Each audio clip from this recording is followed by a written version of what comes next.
Avatar: The Last Airbender is considered by many to be one of the greatest stories of all time, a masterpiece that proves how much the medium of animation is capable of. Though The Last Airbender found a perfect stopping point that accomplished everything that the series promised to accomplish and more, the audience's love and passion for the world was endless, and the concept of the Avatar cycle left the door open for more stories to be told and desired, inspiring the Legend of Korra, following a character who, despite all of her personal achievements and natural advantages, would never be able to live up to the legacy left by Avatar Aang, a fact that transcends the text and bleeds over into the real world. Which, yes, that's true.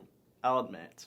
Yet, here we are, still, because my name is Tom, and I unapologetically and shamelessly love Legend of Korra. Part of this is bias, because being a bisexual indigenous young adult, Korra is a protagonist that I can connect with in a way that I just can't with most characters. And as someone who fell in love with the universe of Avatar, I can't pretend that I didn't appreciate the opportunity to stay in that world for a bit longer, even if it was a world that had changed a lot from what I remembered. I also went into the series understanding that The Last Airbender was probably a once-in-a-lifetime event, and it was probably unrealistic to expect anything to live up to that expectation, even something coming from its own DNA. But at the end of the day, you don't love a story because it gives you someone that you can relate to, or it makes you nostalgic for a story that you used to love. It can definitely help, but that's not going to carry a bad story. So the reason that I love Legend of Korra is because I love seeing the personal journey that Korra goes through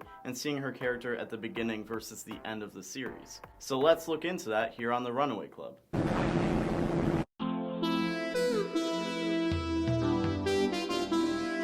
Going into The Legend of Korra, we all had the story of Aang as background. A lot of people expected a story that would repeat the same formula of I'm the Avatar, I must learn the four elements, and face the main villain for the fate of the world. But Korra didn't do that. The story opened with Korra as a child already knowing free of the four elements to skip right ahead to learning airbending, because that was the elements that Aang already mastered by the time we met him. Therefore, we never saw anyone have to learn airbending the way we did for the other elements. So instead of recovering the same subjects, the story opted to instead explore an aspect that went unexplored before, venturing into uncharted territory to expand on the world. Though you could say that the fact that they would do a time skip anyways to show Korra in her later teens having actually mastered these elements made the scene of Korra as a child bending earth, water, and fire redundant. But consider what that told us about Korra. She hadn't mastered those elements as a child, far from it based on the additional text for the series, but she already had the raw power and inclination to bend those elements, introducing her as a prodigy. After Aang, the world would develop a culture that would find a new, stronger appreciation for bending to the point of idolization,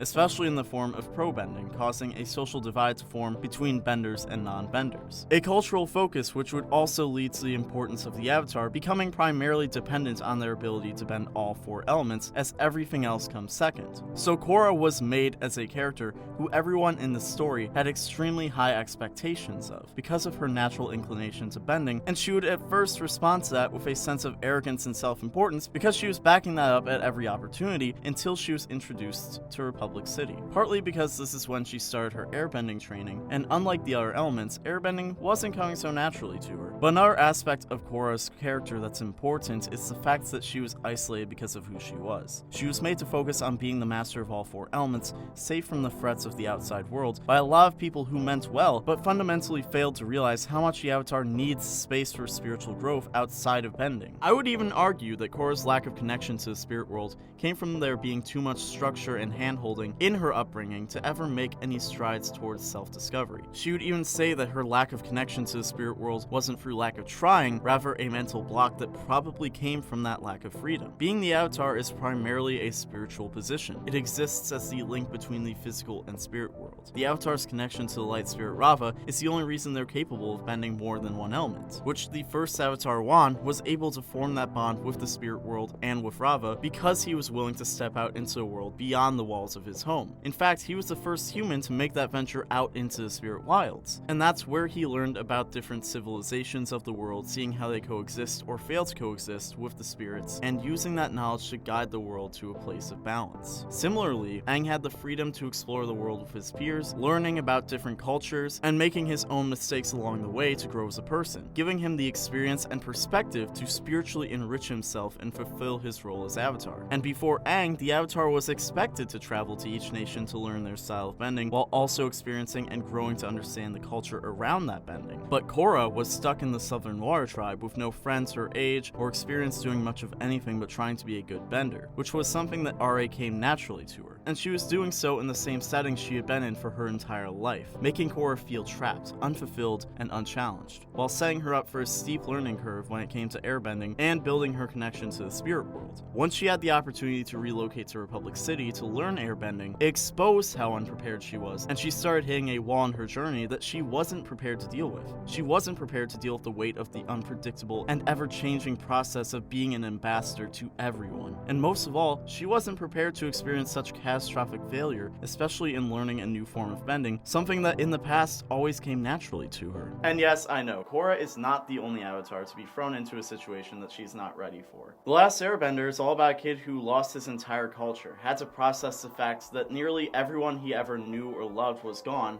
and had to end a 100-year war all within a few months. In comparison, Korra had it easy, but it was also a disadvantage, because part of being the Avatar is about being pushed out of your comfort zone, being thrown into situations where your character is tested, and you're going to face challenges and make mistakes that are going to force you to grow. And for a long time, Korra wasn't allowed to step outside of safety enough to truly understand what it means to struggle, while Aang at the age of 12 was confronted with an adversity that nobody could ever truly understand, which at the end of the day created a high-pressure situation, turning him from coal to a diamond.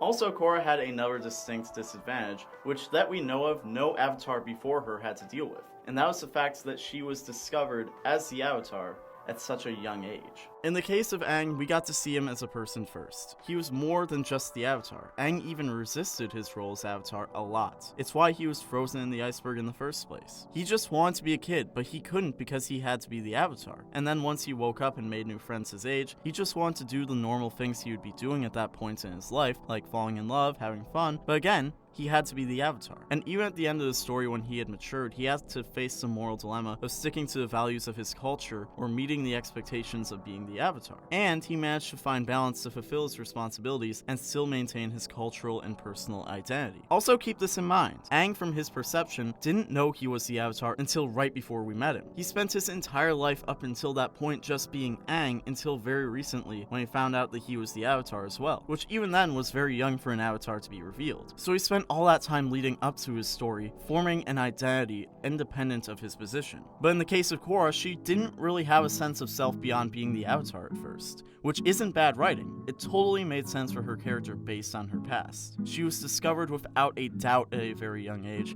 and grew up with the fact that she was the Avatar being a centerpiece of her life. She never had a reason to resist her destiny or take anything but pride in what that said about her, because the path she was on was working for her. She was cruising by, learning the elements with ease, and knew she would still have more to do once that was done. And again, by being raised the way she was, it would stunt her socially, never challenging who she was through relationships with others her own age to find an identity of her own. So because of these factors, Korra never formed an actual identity of her own the way Aang did until her story was already underway. But once that question of who she is comes up, you end up with this character that's very similar to those kids who were gifted in high school and then had to enter the real world and realize that they aren't actually prepared for the challenges life is throwing at them the way they thought they would be based on their success growing up. And Korra isn't just experiencing this as a uni student who feels in over her head. She is burdened with the struggles of the entire world, being unprepared to carry the weight of that. So a lot of the villains in this story base their motivations in their belief that Korra is not deserving of her place as Avatar, or the conclusion that the Avatar is an intrinsically problematic and or obsolete position. And as a result, the human behind that title has to deal with the consequences of that.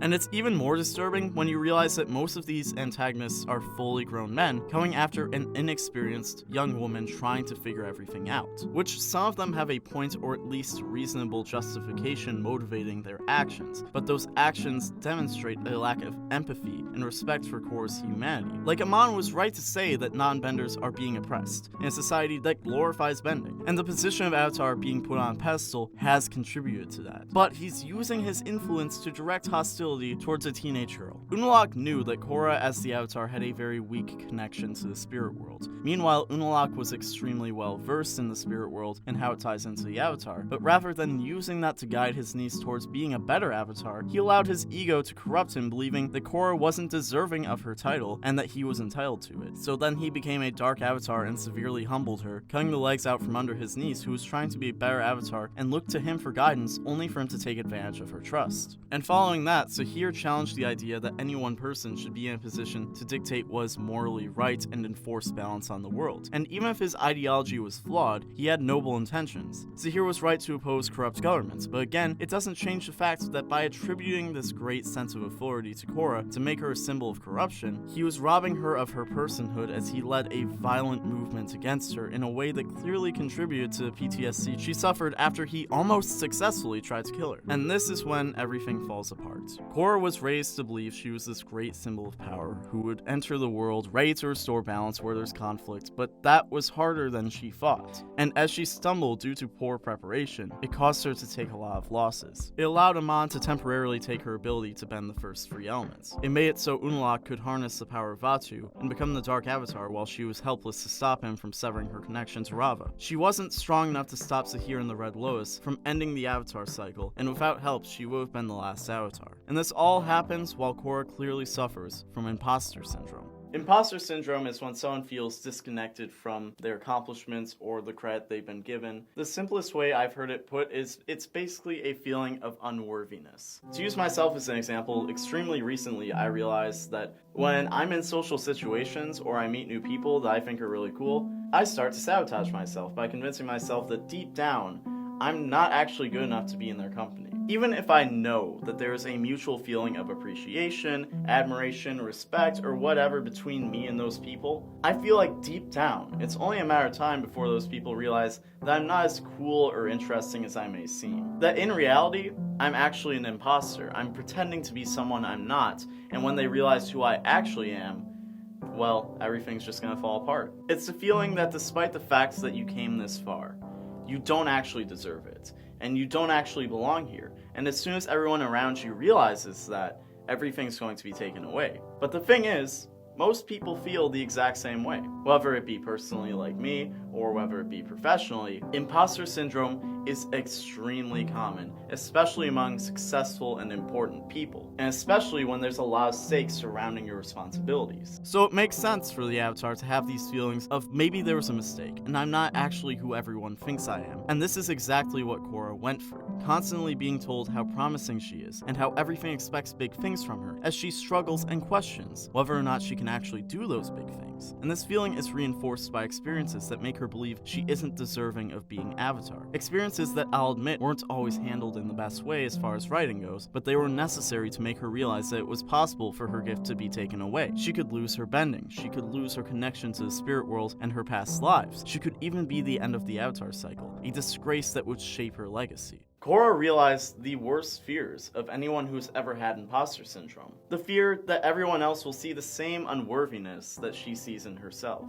And this forced her to take a step back and ask herself what she's missing. Why is everything so difficult for her? But just like most cases of imposter syndrome, she wasn't actually alone. Past Avatars had their legends of greatness, but in their lifetime, things didn't come as easily to them as history might imply. Korra is under the impression that she is the first Avatar to come up short. But the truth is, she's going through similar doubts and roadblocks as those who came before her. To draw a comparison to Aang, he was a great airbender, a pretty good waterbender, an okay earthbender, and a passable firebender, while having a natural connection to the spirit world, but nothing compared to the connection of other characters like Iroh, for example. He wasn't the best at anything aside from airbending, but that was sort of by default. Yet he was still considered a great Avatar, and that came from his values and innovative creativity. Aang had social skills, he was empathetic and open-minded. He understood the cultures of each nation, and when he didn't, he took the time to learn. That way, when he encountered conflict in the world, he was usually capable of de-escalating and coming up with a compromise that others wouldn't. Korra came into the world confident that she was a great Avatar. She was told throughout her life that she was a talented bender, and that she was destined for big things because of her role, and that wasn't just an aspect of who she was, it was who she was. In this process of isolating Korra to try to tutor her in being an Avatar, she was robbed of the formative experiences that made Avatars of the past so great.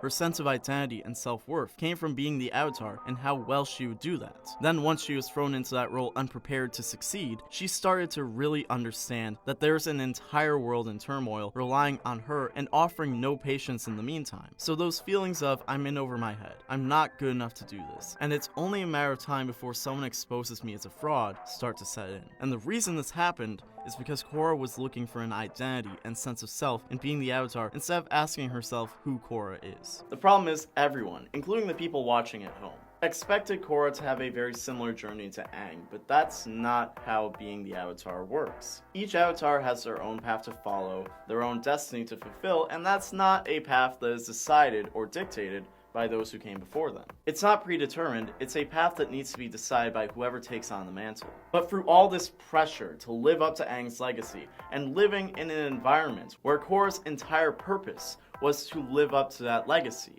Korra wasn't able to find her own path, so part of her journey had to be letting go of the expectations set for her. Learning that she's not Aang, she's not Wan, and she's not any other Avatar, she's Korra. But before she could learn what it means to be herself, she had to lose everything, including everything she thought she knew about being the Avatar. For free books, we watch Korra fail over and over again. We see her mental health slowly decline and her doubts build up until she reaches this breaking point where she's been crippled, unable to protect the world as the Avatar, while her friends are out not only doing her job for her, but also growing up and moving on with their lives while she's on the sidelines feeling like she's taken several steps backwards, trapped in the same place she was trapped for years. Everything she has come to define herself by has been taken away from her. It's obvious now that she's seriously struggled to be the Avatar, and now that Kuvira has come along with an army to stabilize the aftermath of Zaheer and the Red Lotus, it seems like her purpose as the Avatar is redundant. She held this great importance to the world, but now it seems they've gotten along fine without her, which is when we see her finally start to let herself ask the bigger questions. Who are you?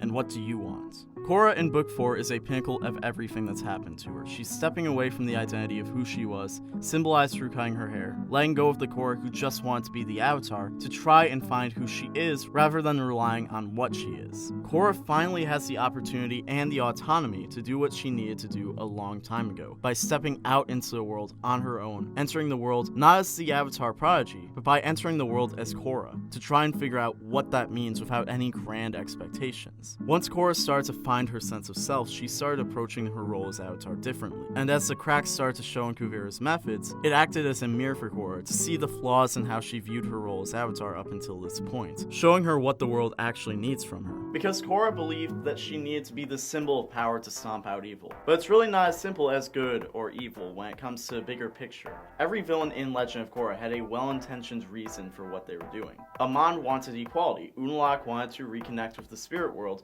Zaheer wanted to take down corrupt governments, and Kuvira wanted to restore order to a world in chaos. The problem wasn't that they were necessarily wrong.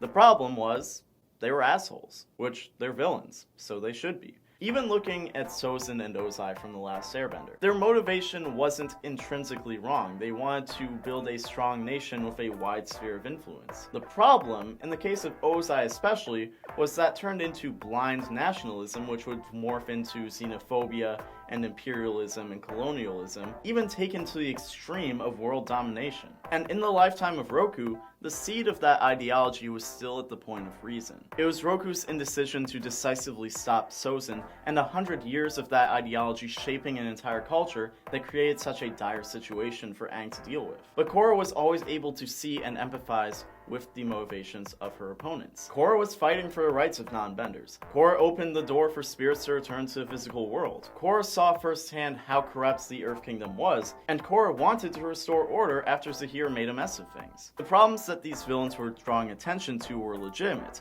but their actions and their way of going about solving those issues was disrupting the balance of the world. Because when your way of going about justice is taking advantage of and taking out your problems on innocent people, and doing so on a mass scale, that's going to cause damage to the world that outweighs any good that comes from your cause. Which I'm not even saying this from a centrist, both sides have a point type of view. I'm saying this from an if you're an asshole, then it doesn't really matter what your ideology is because you're just another asshole. Which, that's why the world needs an avatar. That's what it means to provide balance to the world. It's not about beating up the bad guys. It's about creating a world where people aren't able to cause devastation in the name of their ideas, where the world doesn't exist in an extreme state of chaos or military rule, where the fate of societies aren't based on ultimatums. Because being the Avatar isn't about power, it's not about being a great bender, it's about guiding the world towards a place of peace, harmony, and sustainability, through one individual's judgment who has the resources to find the answers. Sometimes the answer is taking down an evil tyrant, but Aang set the precedent that even in those cases, you can find a path of peace. Throughout Legend of Korra, we watched Korra try to solve her problems through force, because that's what she was taught about being the Avatar. But she needed to learn for herself that the way to guiding the world towards balance is through patience and empathy. In the past, Korra would approach a situation like Kuvira with force, seeing her as someone to defeat, but with her new perspective, she was looking out for Kuvira. Kuvira became so corrupted by power that it was negatively impacting herself as well as the world around her. So Korra was fighting not to beat her, but genuinely trying to de-escalate the situation while minimizing the damage, even saving Kuvira's life to bring her back to her senses. By no means was the conflict with Kuvira the highest stakes situation the show dealt with. Unalaq was ready to destroy the physical world as we know it, and Zaheer almost ended the Avatar cycle. But Kuvira was the point where Korra finally understood what it meant to be the Avatar, realizing how much it has to do with her own personal identity and finding a way to make the position her own by following her heart while putting the world first, fulfilling her role as Avatar and discovering who she is instead of relying on what she is, making it maybe not an ideal, but a fitting end for her story. So you can say what you want about the series, you can acknowledge that it didn't live up to The Last Airbender, however, you can still appreciate it for what it is. Like I appreciate the message that nobody can tell you what to do or what your destiny is or what path you're going to take in life. Nobody can decide that except for you. So you have to put yourself out there in the world and find those answers for yourself. There is no blueprints, there is no model for success. And for Korra, despite all of her personal achievements, growth, and natural advantages, she would never be able to live up to the legacy of Avatar Aang, so she would have to make her own legacy. Aang carved its own path, and despite being in a world both real and fictional that expected Korra to do as Aang did, it was never going to happen. Every Avatar offered something new to the world with the strengths and weaknesses of their personalities. Korra came into a world that had changed so much, and thought it had all the answers, so it needed an Avatar destined for greatness, to be humbled, so she could challenge what the world thought it already knew, the way that they challenged what she thought she knew about herself. So my name is Tom, and thank you for joining me on the Runaway Club. But before I go, let me know what you think. Tell us in the comments down below, or you can find me on Twitter and Tumblr and Instagram at TommyPQM, or you can find the Roundtable at Roundtable Vids on Facebook, Twitter, and Instagram. If you enjoyed this video, give it a like and share it with your friends. And of course, if you have not already, please subscribe and hit the bell for notifications to never miss a video from the Roundtable. If you want to go above and beyond to support us, you can hit the join button down below, or you can pledge to us on Patreon, links in the description. So as this interrogation comes to a close, I've been found guilty as a filthy Korra apologist, and now I'll be sent to fandom jail. So I hope you guys have an awesome day, and I'll see you in 10 to 15. See ya!